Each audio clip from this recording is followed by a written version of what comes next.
The containment field flickered red 3 times before dying completely, and Dr. Emma Johnson paused mid-sip of her coffee to check the emergency protocols on her tablet.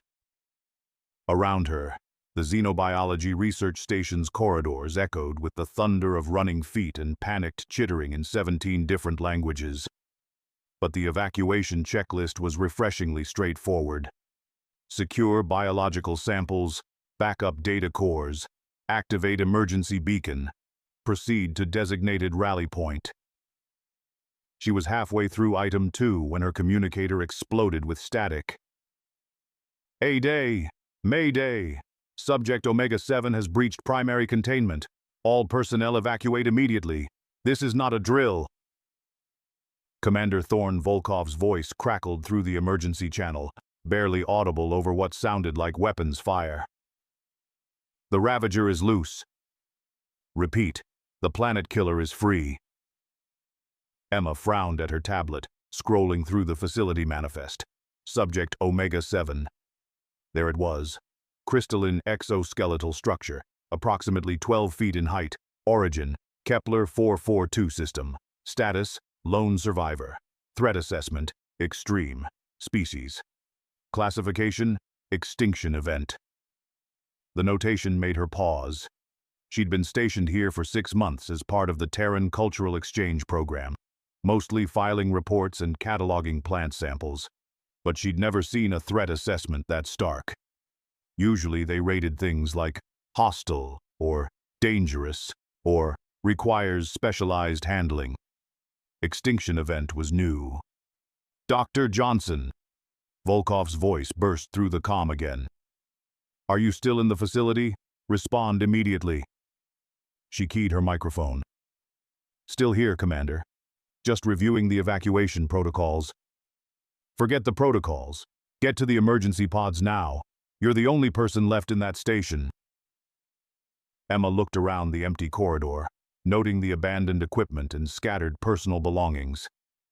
Sure enough, she seemed to be alone with whatever had everyone so terrified.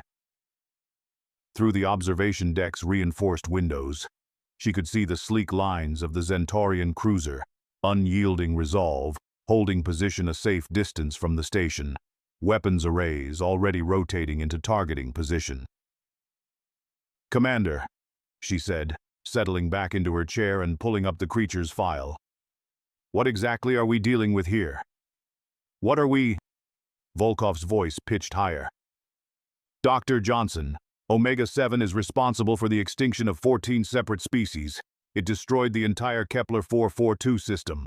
Our tactical analysis shows it can tear through hull plating with its bare claws and survive direct exposure to vacuum. Emma scrolled through the incident reports, noting dates and locations. Says here the first encounter was 3 years ago. Vegan trade vessel found drifting near Kepler 442. All hands lost. Signs of massive structural damage. Exactly. And that was just the beginning. Every species that's encountered it has what? Emma interrupted, genuinely curious. I see 14 reported incidents, but the descriptions are all post-encounter analysis. No actual observations of predatory behavior. No recorded attacks. Just aftermath. A long pause. Dr. Johnson, are you suggesting that 14 species independently decided to file false reports about? Oh, no. I'm sure they all encountered something traumatic. I'm just wondering if we might be missing some context.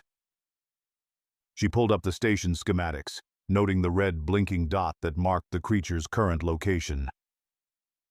Where is it now? Hydroponics Base 7. And before you ask, no. We don't know what it wants with the botanical section, but every simulation suggests it's preparing to destroy the station's life support systems. Emma checked her watch. Commander, I know this might sound unusual, but what if I just went and asked it? The silence on the other end stretched so long she thought the communication might have failed. Asked it, Volkov finally repeated. Sure. I mean, it's clearly intelligent. These files mention tool use and problem-solving capabilities. Maybe it's just scared and doesn't know how to communicate its needs. Dr.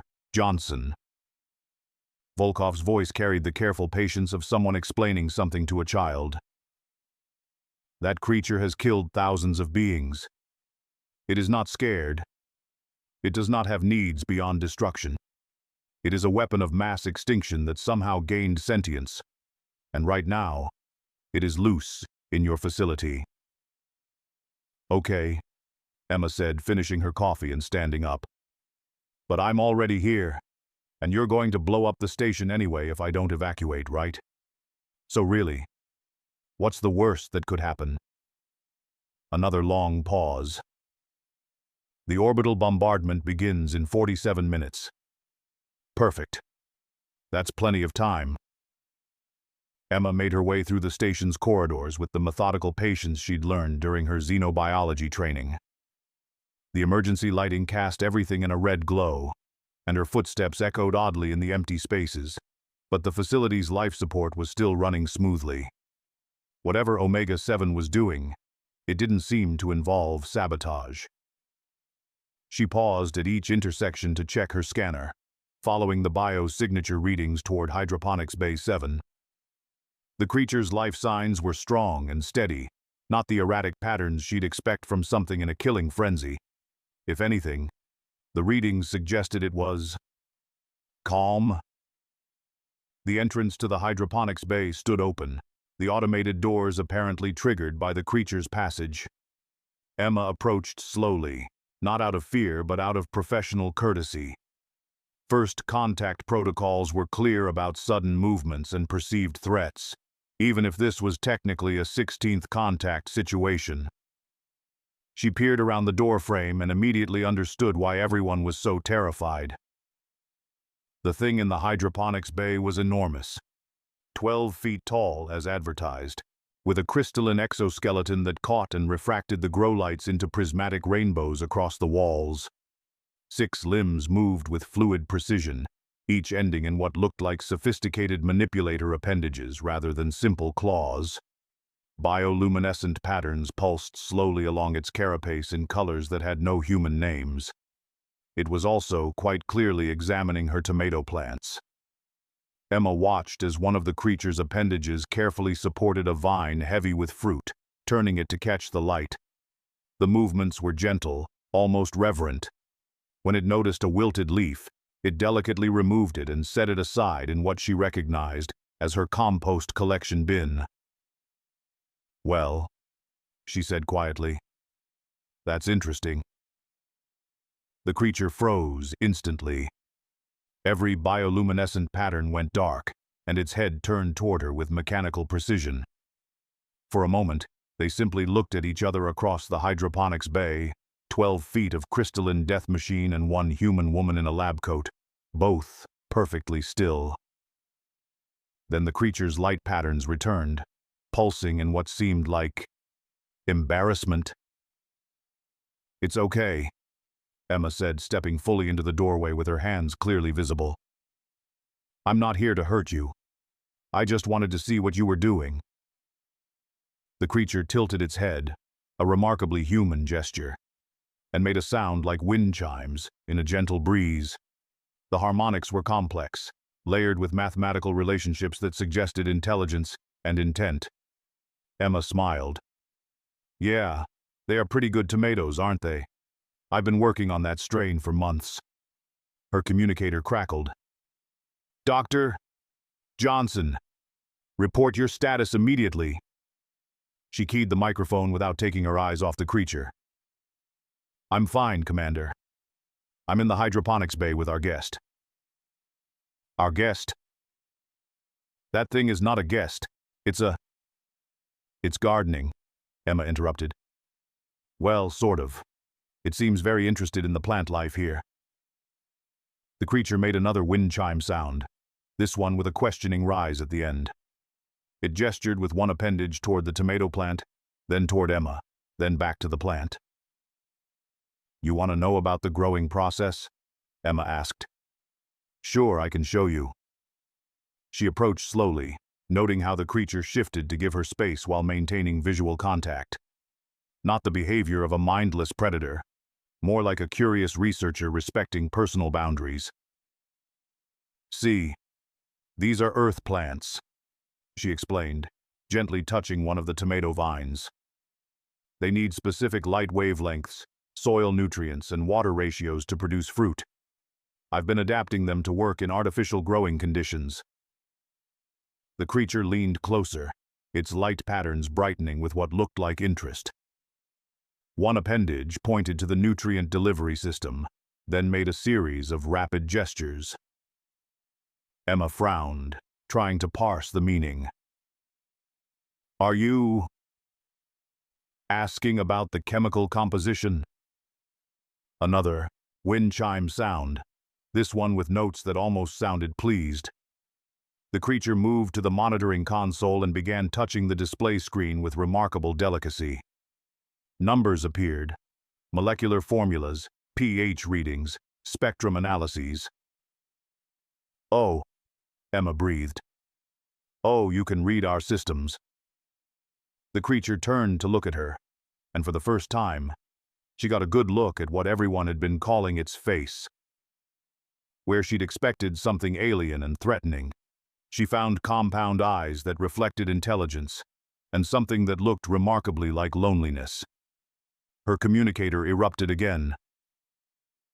"Dr. Johnson, you have 38 minutes until orbital bombardment. Whatever that thing is showing you, it's a trap." "Commander," she said patiently, "I don't think it's showing me anything threatening. I think it's trying to learn about agriculture." "Agriculture? That's impossible. The tactical analysis clearly shows."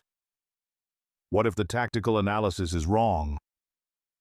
The words hung in the air for a long moment. Behind her, the creature had moved to another plant display and was making those wind chime sounds again, this time in what sounded like a complex melody. "Dr. Johnson," Volkov said carefully, "I need you to listen to me very carefully. That creature has destroyed multiple star systems. It is not interested in agriculture. It is not harmless. It is the most dangerous being we've ever encountered." "Then why?" Emma asked, watching as the creature gently adjusted a grow light to better illuminate a struggling bean plant. "Is it helping my garden?" The breakthrough came when the creature started drawing in the soil. Emma had been trying basic xenolinguistic protocols, mathematical sequences, pictographs, even simple musical tones, when the creature moved to one of the empty planting beds and began using one appendage to trace shapes in the dark earth. The first drawing was clearly astronomical, a central star with orbital paths marked around it. The creature tapped the star, made a sound like breaking glass, then drew lines radiating outward. Stellar death, solar expansion, system destruction. "Your home star went nova?" Emma asked. The creature's lights pulsed once, brightly. "Yes." The next drawing showed multiple orbital paths, but several were crossed out. The creature traced one remaining orbit, then drew what looked like ships, crude but recognizable spacecraft moving away from the dying star. "You evacuated your people." Another bright pulse. The creature began drawing more complex diagrams. Other star systems, other dying stars, more evacuation routes. Its appendages moved with increasing speed, creating a map that covered most of the planting bed. Emma felt her understanding shift as she recognized stellar cartography. You weren't just fleeing. You were mapping escape routes for other species too. The creature's entire body lit up in cascading patterns of color. It drew more frantically now, showing coordinate after coordinate, system after system. The scope was staggering. Hundreds of star systems across a dozen sectors, all connected by carefully planned evacuation routes. Her communicator buzzed. "Dr. Johnson, you have 22 minutes. Please, for the sake of every living being in this sector, get to an escape pod." She keyed the microphone without looking away from the drawings. Commander, what do you know about natural stellar evolution in the Kepler 442 region? What does that have to do with anything? Just humor me. How many stars in that region were approaching end-of-life cycle 3 years ago? A pause. I'd have to check with our stellar cartography department. Dr. Johnson, this is not the time for... Check, she interrupted. And while you're at it, cross-reference those locations with the reported sightings of Omega-7. The creature had finished its drawings and was now looking at her expectantly. In the soil lay a map of refugee routes spanning half the galaxy, not destruction, but salvation, not conquest, but rescue. Your name isn't really Omega-7, is it? She asked softly. The creature made a series of sounds, still like wind chimes but more complex now, layered with harmonics that seemed to carry emotional weight. There were notes of loss in it, and hope, and something that might have been a name. Melody, Emma said, trying to capture the essential tone of it. That's close, isn't it? The creature's lights pulsed in what was unmistakably joy. Her communicator crackled again. Dr. Johnson, our stellar cartography confirms 14 star systems in that region have gone critical in the past 3 years. The timeline matches the Omega-7 sightings exactly. Not sightings, Commander. Rescue operations. That's impossible. The incident reports clearly show massive casualties, destroyed vessels. What if those weren't attacks? Emma asked, watching as Melody began drawing new diagrams. These showing ships in distress, evacuation procedures, desperate escapes from dying worlds. What if those were rescue attempts that went wrong? Melody made a sound like glass breaking again, but quieter this time. Sadder. It drew a ship, then crossed it out, then drew more ships, many more ships. The pattern was clear. For every successful rescue, there had been failures. For every species saved, others had been lost. The thing is, Emma continued, her voice gentle, when people are terrified and their world is ending, they don't always make the best decisions about who to trust, especially if their potential rescuer looks like something from their worst nightmares. A long silence on the communicator. Finally, you're suggesting that every species we've documented, they attacked first. I'm suggesting that a 12-foot crystalline being showing up during your planet's death throes might be misinterpreted, even if it's trying to help. Melody had moved to the clean soil in another planting bed and was drawing new pictures now. These showed something different. Not rescue operations, but their aftermath. Ships reaching safety. Beings surviving to rebuild on new worlds. Entire civilizations continuing because someone had cared enough to map their escape route. It was the most beautiful thing Emma had ever seen. Commander, she said, I think we need to change our approach. Absolutely not, Commander Volkov stated flatly. Dr. Johnson, you are asking me to establish communication with a being that has been classified as an extinction-level threat. The risk assessment alone. The risk assessment is wrong, Emma interrupted, settling back in her chair while Melody worked quietly in the background, still tending to plants with careful precision. We've been operating on incomplete information. 14 species have reported casualties. 14 species have reported encounters during stellar crises, and in every case, the survivors were found safely relocated to habitable systems. That's not the pattern of a predator, Commander. That's the pattern of a rescue worker. She could hear Volkov discussing something with his crew, voices too low to make out clearly. Finally, even if your theory is correct, and I'm not saying it is, we still have a standing protocol for extinction-level threats. I can't ignore the safety of every being in this sector based on speculation. Then don't, Emma said. Let's test it. Test it how? She looked at Melody, who had paused in its plant care to listen to the conversation. Those compound eyes held intelligence, patience, and something that might have been hope. Melody has been mapping refugee routes across the galaxy. If I'm right about what happened, there should be survivors from those extinct species living safely in the systems it helped them reach. Melody? That's approximately its name.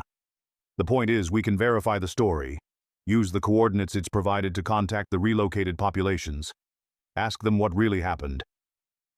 Another long pause. Dr. Johnson, you have 11 minutes until bombardment begins. Even if I wanted to authorize such a communication attempt. Commander. She stood up, moving to where Melody had drawn its stellar maps. What if I'm right? What if we're about to kill the being that's been saving entire civilizations from extinction? What if every species that survived a stellar crisis in this region survived because of Melody's intervention? And what if you're wrong? What if this is how it operates, gaining trust before what? Before secretly helping our agriculture program? Before leaving detailed escape route information for other species? Commander, look at the evidence we have, not the assumptions we made. She could hear weapons powering up through the communication channel, the deep hum of charging energy arrays that meant she was rapidly running out of time. Please, she said quietly. Just try to contact one of the coordinates. Ask them what happened when they met the crystalline being. If I'm wrong, you lose maybe 2 minutes. If I'm right, if you're right, we've been hunting our greatest ally. Yes. The weapon's hum stopped. Dr. Johnson, Volkov said slowly, I'm authorizing a communication attempt with the survivors from the Vegan system. But if this fails, if there's any sign of deception or threat, the bombardment proceeds immediately. Understood. She turned to Melody, who had been listening to the entire exchange with what seemed like growing anxiety. Its light patterns had been pulsing faster, more erratically, and it kept looking toward the observation windows where the unyielding resolve hung in space. They're going to try to contact some of the people you helped, Emma explained. The Vegans from the first incident. Can you give us their exact coordinates? Melody immediately moved to the soil maps, pointing to a specific system and making those wind chime sounds with urgent intensity. Kepler 438b, Emma relayed. Melody says they should be established in the temperate zone of the third planet. She waited, listening to the comm chatter as Volkov's crew attempted to establish contact across the light years. The minutes ticked by with agonizing slowness. Then, Dr. Johnson, we have a response. The voice that came through the communication array was unmistakably vegan, the melodic tones and harmonic overlays that their species used for long-distance transmission. But more than that, it carried emotional weight, surprise, gratitude, and something that might have been joy. They're asking about the crystalline savior, Volkov's translator reported, voice tight with disbelief. They want to know if we've found it. They say they've been trying to establish contact for 3 years to express their gratitude. Emma felt her knees go weak with relief. What exactly are they saying happened? They say their star began showing signs of imminent collapse. They had perhaps weeks to evacuate their entire civilization, but their ships couldn't carry everyone. Then the crystalline one appeared. It didn't speak their language, but it showed them how to modify their vessels for longer journeys, gave them coordinates for a new world, helped them calculate supply requirements for the trip. The translator continued. They say it worked for days without rest, helping with the evacuation. It only left when the last ship was safely away from the stellar expansion. And the casualties? 3 ships were lost during the evacuation. Not due to the crystalline one's actions, but because some of their people panicked when they saw it. They attacked first, thinking it was some kind of predator come to take advantage of their crisis. The crystalline one tried to help them anyway, but fear makes people do stupid things, Emma finished quietly. She looked at Melody, who had been listening to the translated conversation with growing agitation. Now its entire body was pulsing with slow, mournful colors, and it made a sound like crystal bells in a minor key. It's been carrying the guilt of those losses, she realized. Every person it couldn't save. Every ship that was destroyed because they were too afraid to accept help. Dr. Johnson. Volkov's voice was quiet now. We're receiving similar reports from the other coordinates. The Altarian refugees at Gliese 667C. The Procyon survivors at Ross 128. All the same story. All of them asking about their savior and whether it's safe. Emma sat down heavily in one of the lab chairs. How many? According to our preliminary survey, approximately 47,000 beings across 14 species, all alive because of Melody's intervention. Around the hydroponics bay, the grow lights continued their steady cycles, nurturing life with mechanical precision. But nothing mechanical about the way Melody moved among the plants, checking each one with the care of someone who understood that every living thing was precious. Commander, she said, I think you can stand down your weapons. 2 hours later, Emma was back at her desk with a fresh cup of coffee, updating her xenobiology reports while Melody worked in the hydroponics bay. The station had been declared safe, the emergency status lifted, and most of the evacuation fleet had already departed for other assignments. Commander Volkov, however, had requested permission to dock with the station. So, he said, standing somewhat awkwardly in the observation lounge while Melody carefully transplanted seedlings. Our xenopsychology experts want to establish formal communication protocols. They're calling it the most significant diplomatic breakthrough in galactic history. Emma nodded, making notes on her tablet. That sounds about right. Melody's been working on refugee coordination for years without anyone realizing it. There's probably a lot we can learn from its methods. The Galactic Council wants to offer it official sanctuary status, full diplomatic immunity, access to all stellar cartography databases, whatever resources it needs to continue its rescue operations. Have you asked Melody what it wants? Volkov blinked. Asked it? Sure. I mean, it's been doing this work for years without any official support. Maybe it has its own plans. Through the observation windows, they could see Melody working with what appeared to be complete contentment, its light patterns steady and peaceful.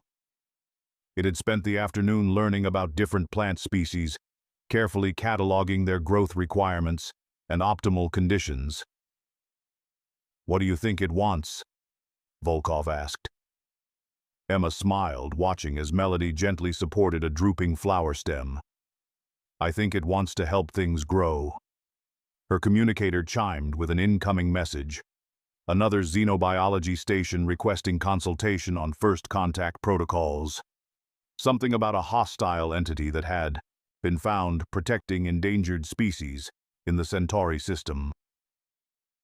You know, Commander, she said, checking her schedule. I think Melody might be willing to help train other contact specialists. Show them how to recognize the difference between actual threats and beings that are just misunderstood. You're talking about expanding this into a program. Why not? Melody's proven that one individual with the right approach can save entire civilizations. Imagine what we could accomplish with proper coordination and resources. Volkov looked thoughtful. The Council would approve unlimited funding for something like that. Good. Emma said, finishing her coffee. Though first, I need to show Melody the greenhouse section. I think it's going to love the orchid collection. Through the windows, Melody had finished its work and was now simply sitting among the plants, its crystalline form catching and refracting the grow lights into gentle rainbows. It looked, Emma thought, rather like a very large, very contented gardener taking a well-deserved break. And if occasionally it pulsed with soft light patterns that seemed almost like purring, well, that just made the whole thing perfect. 6 months later, the Melody protocol had been implemented across 17 sectors. First contact specialists trained in human-style patience methods had successfully established communication with 43 previously hostile species, preventing 12 potential conflicts and identifying 7 more refugee coordination networks. Melody itself had taken up permanent residence at the xenobiology station, where it maintained the most successful interspecies botanical program in galactic history. It had also, according to Emma's latest reports, learned to make surprisingly good coffee. The universe, it turned out, was a much friendlier place than anyone had realized. It just took the right approach to recognize it.